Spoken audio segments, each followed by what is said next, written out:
April రాసిన పత్రిక 13వ అధ్యాయము 5 నుంచి 6 వచనము, మళ్ళా 15 నుంచి 16 వచనం చదువుకుందాం. ఇది అందరం కలిసి చదువుతాము. ఏప్రిల్ రాసిన పత్రిక 13వ అధ్యాయము 5, 6, 15, 16. 5, 6, 15, 16. ధనాపేక్ష కలిగిన వారే మీకు కలిగిన దానితో తృప్తి పొందుడి. నేను ఏమాత్రము విడవను, నేను ఎడబాయనని ఆయనే చెప్పాడు కదా. కాబట్టి ప్రభు నాకు సహాయుడు, నేను భయపడను, ధనవంతుడు నాకేమి చేయగలడు అని మంచి ధైర్యంతో చెప్పగలమై ఉన్నాము. 15, 16. కాబట్టి ఆయన ద్వారా మనము దేవునికి ఎల్లప్పుడూ స్తుతియాగం చేయదము, అనగా ఆయన నామమును ఒప్పుకొనుచు జీవఫలము అర్పించుదము. ఉపకారము ధర్మము చేయ మర్చిపోకుడి, అట్టి యాగములు దేవునికి ఇష్టమైనవి. ప్రభు సహాయించి ప్రార్థన. పరలోకమున మా దేవ, మా ప్రభువును మీ ప్రియ కుమారుడైన శ్రేష్టమైన ఉన్నతమైన పరిశుద్ధమైన నామంలో మరి నా ప్రభా ఈ ఉదయకాలంలో తండ్రి, మీ పరిశుద్ధ దినంలో నా ప్రభా మరి తండ్రి మీరు తండ్రి మీ రక్తం ద్వారా తండ్రి దేవా కొన్న మీ ప్రజలేమడు నా ప్రభా అయ్యోకి నన్ను నా ప్రభా జతపరిచి తండ్రి ఏ విధంగా నా ప్రభా తండ్రి దేవా నిజంగా తండ్రి ధనపేక్ష లేని వారుగా ఉండమంటున్నారు. అంతేకాదు తండ్రి దేవా మేము ఎల్లప్పుడూ తండ్రి దేవా మీకు మా జీవఫలం అనిపించే బిడ్డగా మేము ఉండాలని మీ వాక్యం సెలవిస్తుంది తండ్రి.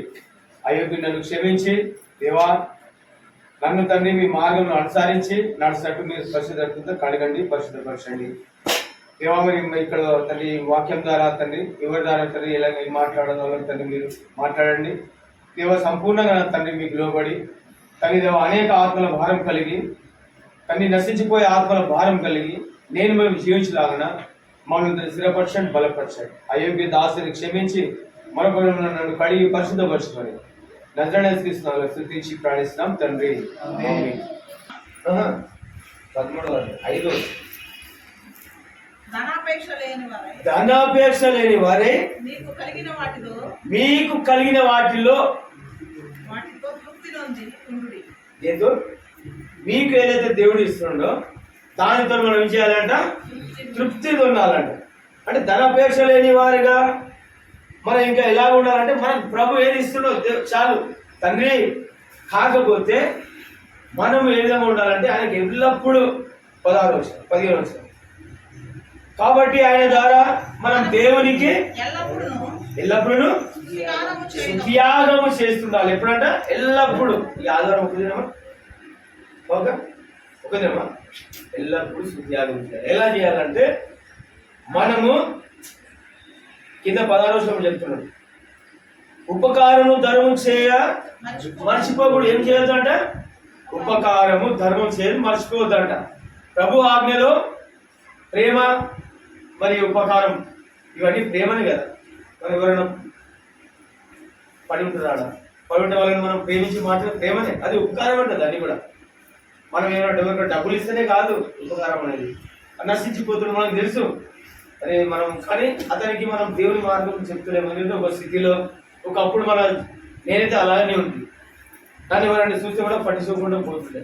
అంటే చాలా భయంకరమైన జీవితంలో మరి పాప జీవితంలో దేవుడు లేడు అంటే ఇది నిన్న దేవుడు కాదు, నా దేవుళ్ళే నాకు అని నేను ఇంకా విరగిపోతుంది.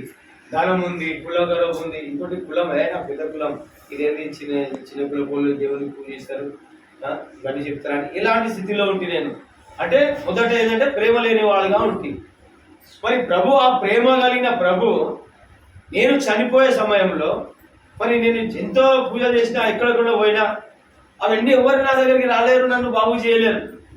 అయితే ఒక వ్యక్తి నాకు ఒక గడపత్తి ఇచ్చినప్పుడు తీసి చెప్పి పాడేసిన అని ఒక్క మాట అంటే పాపాలను క్షమించే దేవుడు అని ఒకటి చదివిన అది కూడా జ్ఞాపకం వచ్చింది.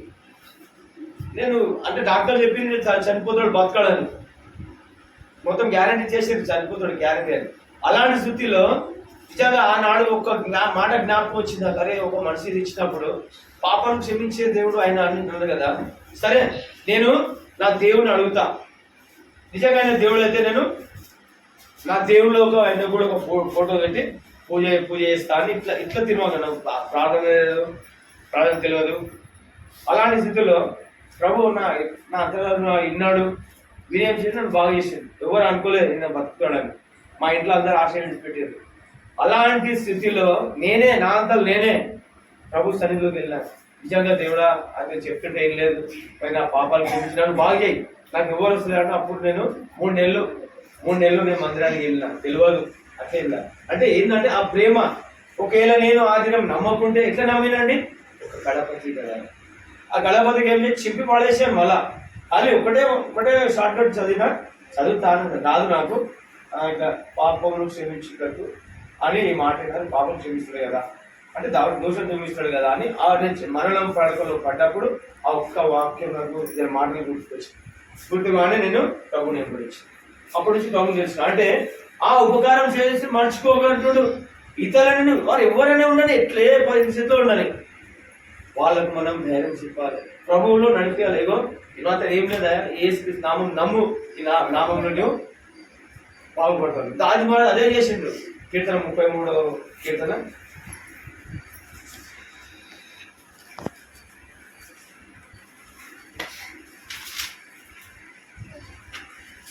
33వ కీర్తన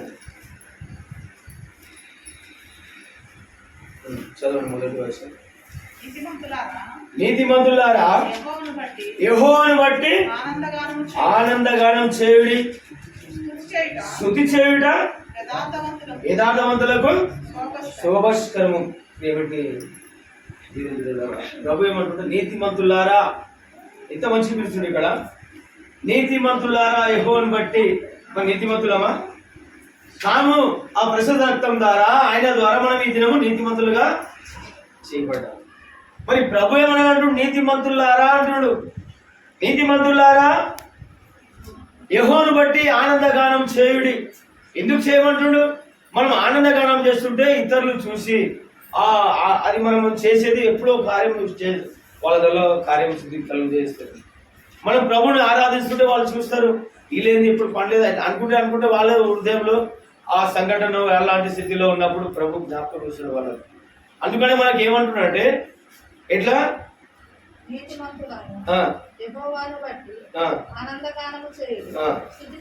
శుద్ధి చేయుట ఎవరికి? యథార్థత లేని వారి మనని ప్రభు యథార్థవంతులుగా చేసి ఈ దినం ఏమంటాడు? యథార్థవంతులకు శుభాష్. అంటే మనకు ఎంతో విలువైనది ఆరాధన, విలువైనది ప్రార్థన. వాళ్ళు ఎవరి ఇష్టలు ఏమని అనుకోని, మేమైతే ఏడు ఉండి ఆడ మోకరిసి ప్రార్థన చేస్తాం. అది ఎంత పెద్ద ఉండని. ఎందుకంటే దావిదు వర్ణిస్తున్నాడు ఆయన చేసిన మేలు, ఆయన చేసిన వేళ్ళు ఇట్లా వర్ణిస్తుండే. 7వ అధ్యాయము కీర్తన 7వ అధ్యాయము 17వ వచనం. 7వ అధ్యాయం 17వ వచనం. యెహోవా న్యాయము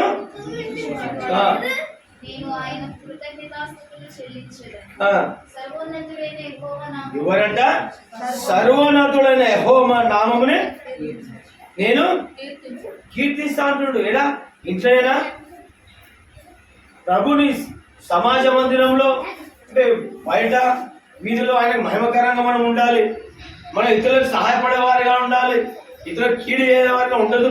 ఏమంటే సోదరి, మరి ప్రభు ఏమంటాడంటే, నీవు ఎలా ఉన్నావు, నీ హృదయం ఎలా ఉంది, నీవు ప్రభుని ఏ విధంగా ఆరాధిస్తున్నావు, మరి ఎలా ఆరాధిస్తున్నావు అంటే నీ ఉద్దేశంలో ఉండి, దేవా నన్ను రక్షించినావు, నా కుటుంబం రక్షించు, ఇదేనా? ప్రభు ఇది కోరుతలేడు. ప్రభు ఏమంటుంటే ఆత్మ దగ్గరికి, నశించిపోయే ఆత్మలని ఆయన సందేహం తేవాలి. ఎప్పుడైతే మనము ఆ భారం కలిగి ఉంటామో ప్రభు ఆ సహాయపడుతుంది. అయితే నీవు ఎలాగా చేయమంటుంటే, నీకు నీ పూర్ణ ఉదయంతో 9వ అధ్యాయం 9వ అధ్యాయం మొదటి వచ్చిన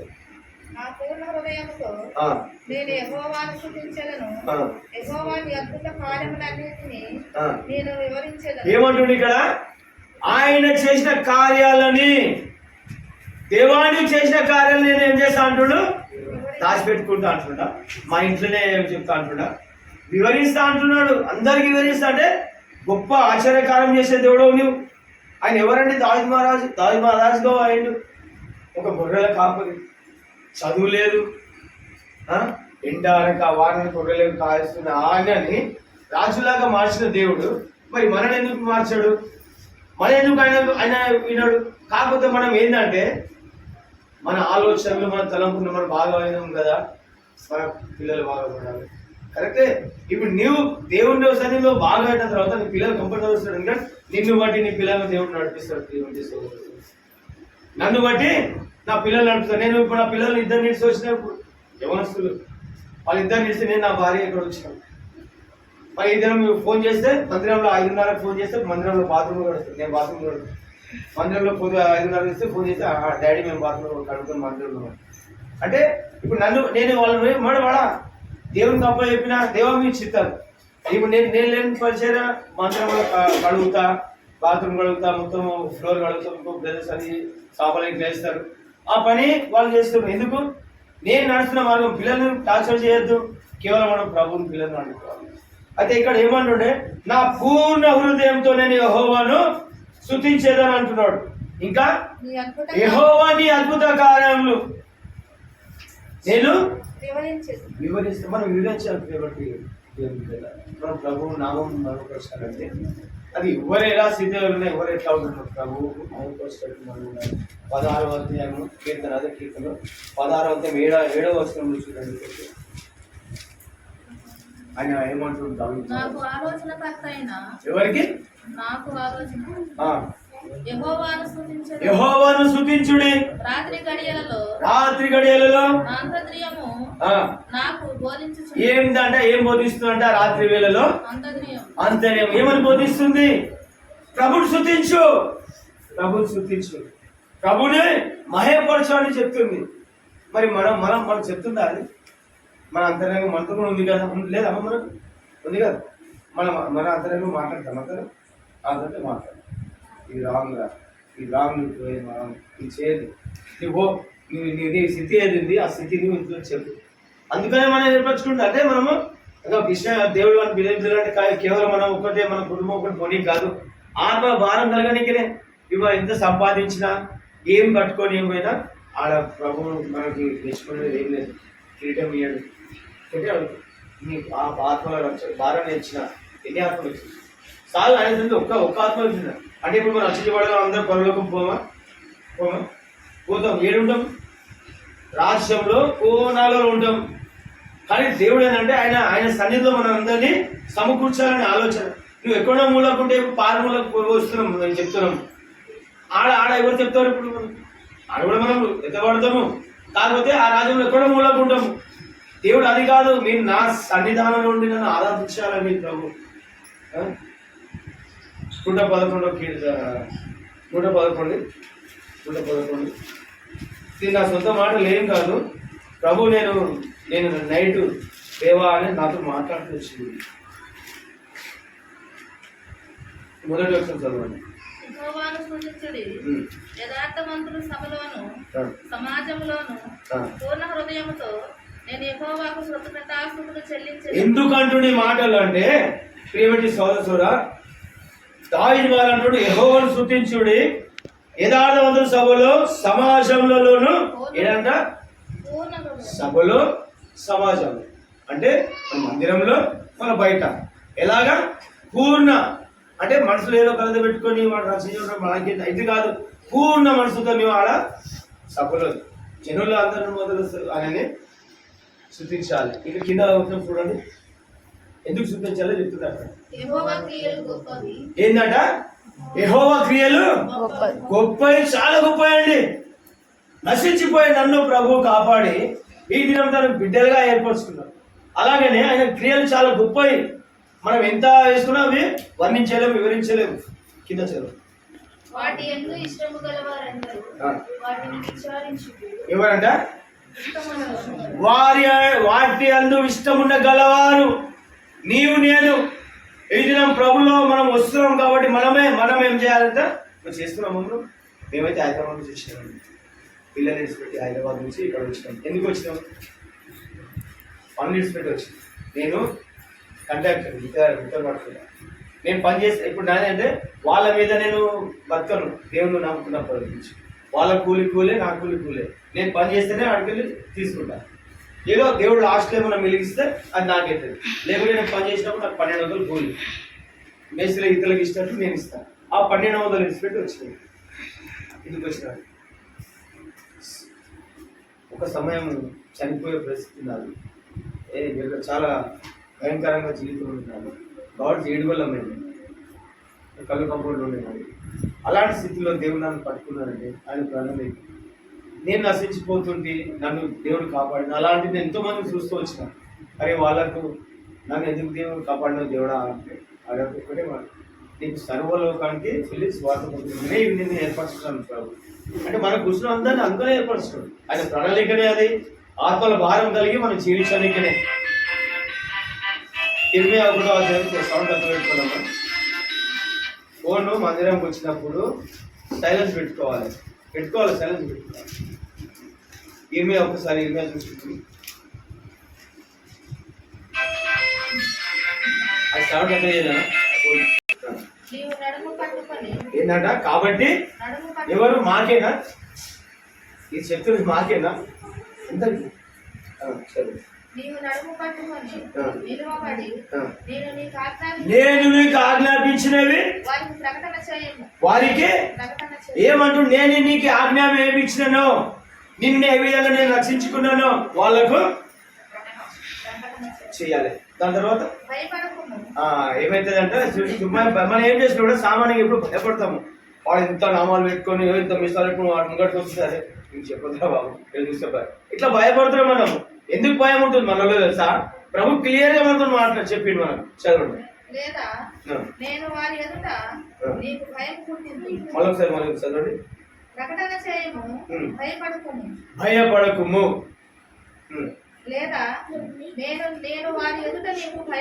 చూడండి అమ్మా ఏమంటాడు? భయపడకండి. ఒకేలా మీరు భయపడితే వాళ్ళతోనే మీకు ఇంకా ఎక్కువ భయం పుట్టిస్తా అంటున్నాడు. అదే భయంలో మనం ఉన్నాము. నేనైతే అదే భయంలో 3 సంవత్సరాలు ప్రకటించలేకపోయినా దేవుడు దెబ్బ కొట్టాడు. పనులు 3 పనులు తీసేసి నీవు ఈ పనులు చూసుకొని నువ్వు ప్రకటిస్తలేవా అని. అంటే మనం నిజంగా మనము ఎంత కష్టం చేస్తున్నాము, ఎంత ఏం చేస్తున్నాము, చిరిగిపోయిన సంచలనం చేసినట్టు కారణము ప్రభు మాటలు వింటలేము. కాబట్టి ప్రభు ఆయన ఆజ్ఞానము నడుస్తుంది. దాని క్లియర్ చెప్తున్నాడు. 40వ అధ్యాయం కీర్తన 40వ అధ్యాయము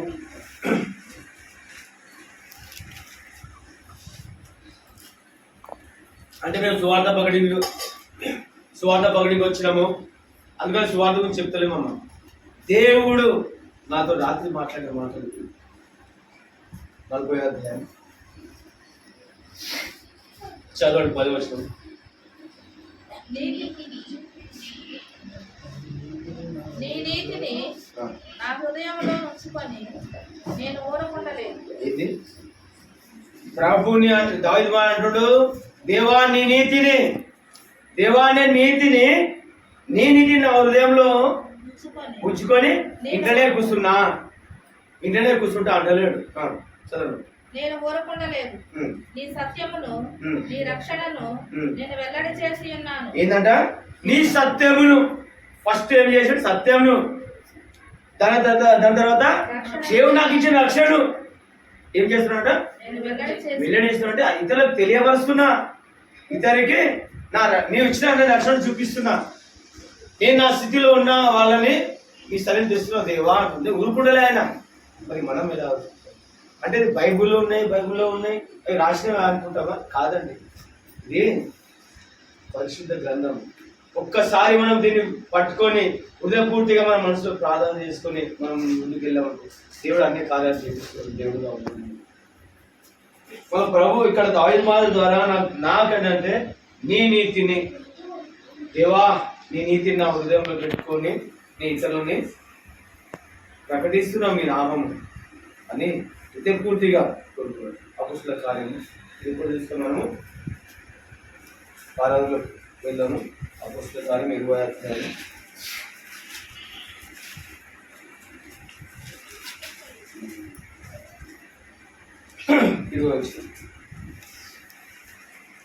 మరియు ప్రయోజనకరమైనది ఏది దాచుకొనక బహిరంగముగా తాను ఇంటింటను మీకు తెలియజేయచ్చు బోధించుచు దేవుని ఎదుట మారు మనసు పొంది మన ప్రభు అయిన యేసు క్రీస్తునందు విశ్వాసం ఉంచవలనని యూదులకును గ్రీసు దేశస్థులకును ఎలాగ సాక్ష్యం ఇచ్చుచుంటినో ఇదంతయు మీకు తెలియదు.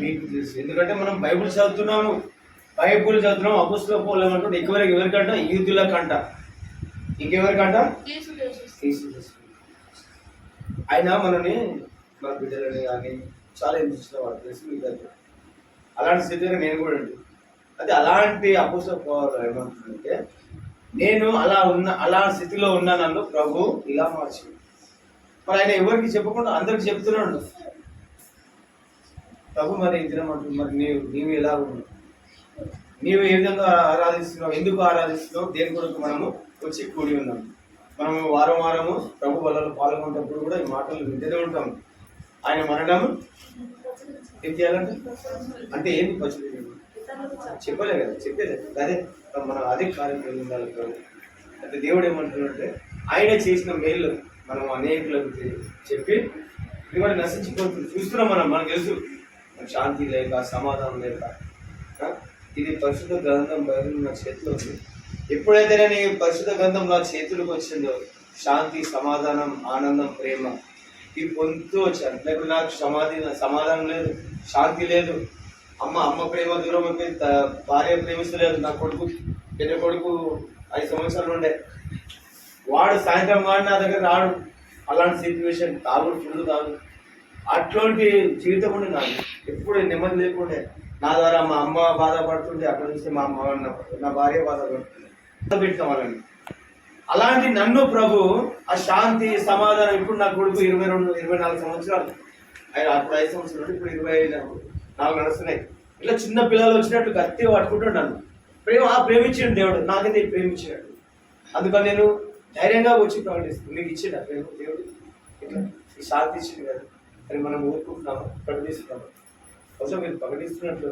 అందుకని ఇక్కడ ఆశ ఉంది ఏంటంటే, మాకు ఒక మందిరం కావాలని. మందిరం కూడా కడుతున్నాను ఇందాన్ని. సరే, దేవునికి పొందినాను. అయితే మనం చదువుకున్న దానిలో ఎబ్రిల్ రాసిన పత్రిక 11వ అధ్యాయంలో 4వ వచనం చదివినాం మనం. 5, 6, మళ్ళీ 15, 16 ఇవి చదివి మనం ఆరాధనలో పాల్గొంటాం. 5, 6, 15, 16 అందరు కలిసి చదవాలి. 5, 6, 15, 16 ఎబ్రిల్ 13వ అధ్యాయం 5, 6, 15, 16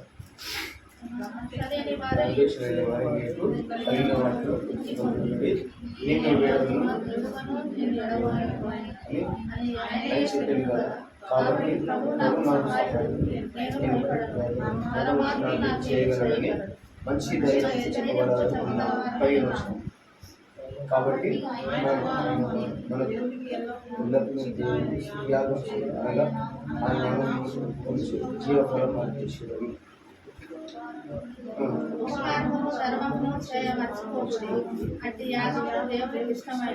దేవుడికి ఇష్టం. ప్రభు మాటలు ఇప్పుడు ఇక్కడ 2 మాటలు అంటున్నాండి. ఏమంటున్నాడంటే, ధనపేక్ష లేని వారుగా కలిగి ఉండకండి. ఎప్పుడైతే మనము ధనపేక్ష ఇక లేకుంటే ఇంకా వేరే ఏదైనా మనకు లోపల ఉంటే ప్రభు మనమే పట్టుకోండి, నడిపేడు కూడా. అందుకనే అంటే ఇక్కడ కింద అంటుంది, నేను ఏమాత్రం వీడియోను నేను ఎడబాయి. నాకు చదువు లేదండి. నేను 7 సంవత్సరాలు ఉన్నప్పుడు చదువు తీసేసినట్టు మళ్ళా నా లైఫ్ 35 సంవత్సరాలు వచ్చినాక నేను ఇప్పుడు ఒక పేపర్ చదవలేను, చదవలేదు. అయితే ఎట్లయితే నేను రక్షించబడి 12 సంవత్సరాలు ఇప్పుడు, ఆ 12 సంవత్సరాల్లో 7 సంవత్సరాలు బైబిల్ చదువుకుని మెల్లమెల్ల చదువుకుని దేవుడిలో నడిపిస్తాను. అయితే ఇంట్లో ఏమంటున్నాడంటే, నిన్ను ఏమాత్రం వీడియోని ఎందుకు వీడియో అంటున్నాడంటే, నీవు అన్ని ఇడిచిపెట్టు, నా కొరకు నువ్వు జీవించు. సార్ ఇప్పుడు మన ప్రభు నమ్మకమైన దేవుడు, ఆయనకు మనం ఒక అడుగు ఇస్తున్నాం, దేవుడు 10 అడుగులు నేర్పిస్తాడు. అందుకని మనం ఆయన ఏమంటున్నాడంటే, ఈ దినం మనము ఏమి ఇవ్వాలంట ఆయనకు. కాబట్టి ఆయన ద్వారా మనము దేవునికి ఎల్లప్పుడూ స్తుతియాగము చేయదుము, అనగా ఆయన నామం ఒప్పుకొని జీవఫలం అర్పించు.